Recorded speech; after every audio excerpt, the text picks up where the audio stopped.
गृहमंत्री अमित शाह से मुलाकात करने के बाद नेता प्रतिपक्ष राहुल गांधी से मीटिंग करने के लिए पहुंचे यूबीडी सांसद संजय राउत तो बवाल खड़ा हो गया। आपको बता दें, इस वक्त की बड़ी खबर निकलकर सामने आई है कि संजय राउत ने अमित शाह से वहीं उद्धव ठाकरे ने देवेंद्र फडणवीस से मुलाकात की है। अब इसके बाद से तो बवाल खड़ा हो गया है। आपको बता दें, कांग्रेस ने अचानक मीटिंग बुलाई है और राहुल गांधी ने बड़ा एक्शन लिया है। तो राहुल गांधी ने क्या एक्शन लिया है, क्या वार्निंग दी है और उद्धव ठाकरे ने भारतीय जनता पार्टी को लेकर क्या ऐलान किया है, आपको एक एक करके बताएंगे। लेकिन खबर में सबसे पहले बिग ब्रेकिंग दिखाते हैं। देखिए, इस खबर में लिखा हुआ है कि उद्धव और फडणवीस की मुलाकात हुई। कांग्रेस सूत्र अमित शाह से संजय राउत मिले। कांग्रेस सूत्र शिवसेना को लेकर कांग्रेस का कड़ा रुख, तो कांग्रेस ने कड़ा रुख अपनाया है। कांग्रेस ने बड़ा एक्शन लिया है और कांग्रेस नेताओं ने ही दावा किया है कि संजय राउत ने अमित शाह से मुलाकात की है और सिर्फ अमित शाह से मुलाकात नहीं हुई है। बवाल तो इस बात को लेकर खड़ा हो गया है कि उद्धव ठाकरे ने देवेंद्र फडणवीस से भी मुलाकात की है।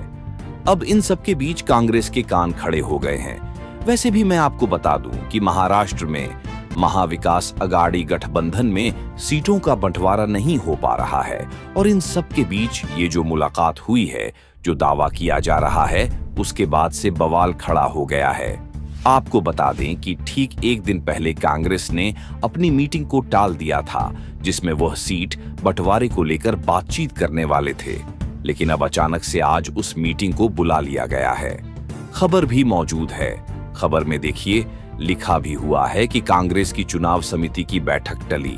इस बैठक को 21 अक्टूबर को टाल दिया गया था और वही बैठक 22 अक्टूबर को अचानक से बुलाई गई है, क्योंकि बिग ब्रेकिंग ये निकलकर सामने आई है कि चुपचाप संजय राउत ने अमित शाह से मुलाकात की है और यह कि किसी और का कहना नहीं है, विपक्ष का कहना नहीं है, एनडीए के नेताओं का नहीं कहना है, बल्कि कांग्रेस के नेताओं का कहना है। आपको बता दें, बवाल तो इस बात को लेकर भी खड़ा हो गया है। दावा तो यहां तक किया जा रहा है कि उद्धव ठाकरे जिस तरीके से महाविकास अघाड़ी गठबंधन में सीटों का बंटवारा नहीं हो पा रहा है, उसको लेकर नाराज हैं और इतना नाराज है कि 288 सीटों पर अकेले चुनाव लड़ने का ऐलान कर सकते हैं। देखिए, खबर न्यूज 18 की, इसमें लिखा भी हुआ है कि महाराष्ट्र चुनाव तो महाराष्ट्र की सभी 288 सीटों पर चुनाव लड़ेगी। कांग्रेस टूटने के कगार पर है, महाविकास अघाड़ी गठबंधन तो पूरा का पूरा खेल पलट हुआ नजर आ रहा है। अब ऐसे हालातों में राहुल गांधी ने कमान संभाली है। आपको बता दें, जहां एक तरफ खबर निकलकर सामने आई है कि संजय राउत ने अमित शाह से मुलाकात की है, वहीं दूसरी तरफ संजय राउत का एक बयान भी निकलकर सामने आया है।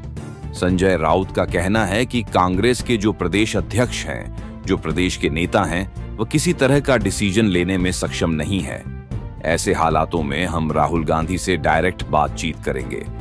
देखिए, खबर में लिखा भी है आज तक की कि एमवीए में उलझा सीटों का मामला। संजय राउत बोले, प्रदेश कांग्रेस के नेता सक्षम नहीं, राहुल गांधी से करेंगे बातचीत। अब ऐसे में सवाल यह खड़ा होता है कि क्या अमित शाह से भी बातचीत कर ली है, क्योंकि कांग्रेस के सूत्र जब यह दावा कर रहे हैं तो अपने आप में यह दावा कितना पुख्ता रहा होगा, अंदाजा लगा सकते हैं। तो अमित शाह ने खेल कर दिया है। आप समझ सकते हैं कि आखिर क्यों अमित शाह लगातार महाराष्ट्र का दौरे पर दौरा कर रहे थे, रात 33 बजे तक मीटिंग कर रहे थे। अब ऐसे में अमित शाह ने तो अपनी चाल चल दी है। अब राहुल गांधी क्या एक्शन लेंगे, यह देखना अपने आप में बहुत दिलचस्प होगा, क्योंकि हरियाणा विधानसभा चुनावों के बाद खेला होने वाला है। इसका अंदेशा राहुल गांधी को पहले ही हो गया था। पहले ही उद्धव ठाकरे की पार्टी की नेता प्रियंका चतुर्वेदी की तरफ से जब बयान निकलकर सामने आ गया था कि हरियाणा में कांग्रेस की जब भारतीय जनता पार्टी से सीधी टक्कर हुई तो वह हार गई। जहां भी इनकी सीधी टक्कर होती है, ये चुनाव हार जाते हैं। तभी समझ में आ गया था कि खेला होने वाला है। तब भी कांग्रेस ने कहा था कि महाराष्ट्र में हम नंबर 1 की पार्टी हैं और गठबंधन धर्म का हमें पालन करना चाहिए। और महाराष्ट्र के अगर सीटों की गणित की बात की जाए तो महाराष्ट्र में 2024 लोकसभा चुनावों में कांग्रेस ने कमाल करके दिखाया है। भारतीय जनता पार्टी के बाद अगर सबसे ज्यादा सीटें किसी को आई हैं तो वह कांग्रेस है। आपको बता दें, बीजेपी को महज 11 सीटें मिली हैं, वहीं कांग्रेस को 12 सीटें मिली हैं।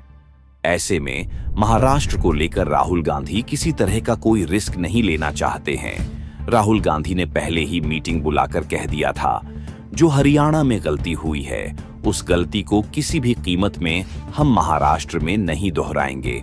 और महाराष्ट्र को लेकर राहुल गांधी ने बड़ा दिल खोला है, क्योंकि आप जानते हैं कि हरियाणा में कैसे गठबंधन नहीं हो पाया।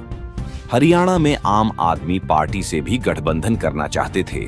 राहुल गांधी वहीं अखिलेश यादव को भी 2 सीटें देना चाहते थे, लेकिन जो कांग्रेस के दूसरे नेता हैं, भूपेंद्र हुड्डा है, दीपेंद्र हुड्डा है, इसके लिए तैयार नहीं हुए। अब इसका खामियाजा पूरी पार्टी को भुगतना पड़ा है। इसीलिए राहुल गांधी समझते हैं कि अगर महाराष्ट्र में भी थोड़ा रिस्क लिया तो टेंशन हो सकती है, चुनाव पलट सकता है। और जहां तक रही उद्धव ठाकरे की भारतीय जनता पार्टी के साथ जाने की बात, आपको बता दें, उद्धव ठाकरे ने पहले ही कह दिया है कि वह किसी भी कीमत पर गद्दारों के साथ नहीं जाएंगे, और तो और मर जाएंगे, लेकिन भारतीय जनता पार्टी से हाथ नहीं मिलाएंगे। ऐसे हालातों में जो महाविकास अघड़ी गठबंधन में सीटों का बंटवारा का पेच फंसता हुआ नजर आ रहा है। ऐसे में हो सकता है कि उद्धव ठाकरे बीजेपी के साथ न जाकर 288 सीटों पर अकेले चुनाव लड़ने का ऐलान कर दें। और अगर उद्धव ठाकरे ने ऐसा कर दिया तो महाविकास अघाड़ा को बड़ा नुकसान हो सकता है, तो खेला होने वाला है। खबरें निकलकर सामने आ गई हैं। कांग्रेस के नेताओं ने दावा कर दिया है, राहुल गांधी ने मीटिंग बुला ली है, और तो और राहुल गांधी ने वार्निंग भी दे दी है कि हरियाणा में जो हुआ है उसे हम किसी भी कीमत पर महाराष्ट्र में रिपीट नहीं करेंगे। और महाराष्ट्र की अगर बात की जाए तो महाराष्ट्र में भारतीय जनता पार्टी की हालत बहुत खराब है, और खतरे की घंटी तो 2024 लोकसभा चुनावों में ही बज गई थी। आप अच्छे से जानते हैं, अगर लोकसभा चुनावों की बात की जाए तो उत्तर प्रदेश के बाद अगर बीजेपी को कहीं पर सबसे बड़ा झटका लगा है तो वह महाराष्ट्र है। महाराष्ट्र में आप जानते हैं कि 41 सीटें जीतने वाली बीजेपी 17 सीटों पर सिमट चुकी है। ऐसे में बीजेपी टेंशन में दिखाई दे रही है।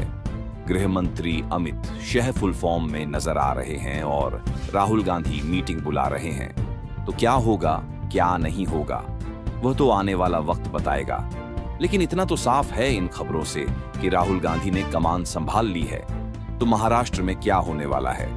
आपको क्या लगता है, अमित शाह वर्सेस राहुल गांधी में इस बार कौन बाजी मारेगा? आपकी क्या राय है? हमें कमेंट बॉक्स में जरूर लिखें। वीडियो को ज्यादा से ज्यादा शेयर करें, हमारे चैनल को लाइक करें, सब्सक्राइब करें, ज्वाइन करें। फिर मिलते हूं।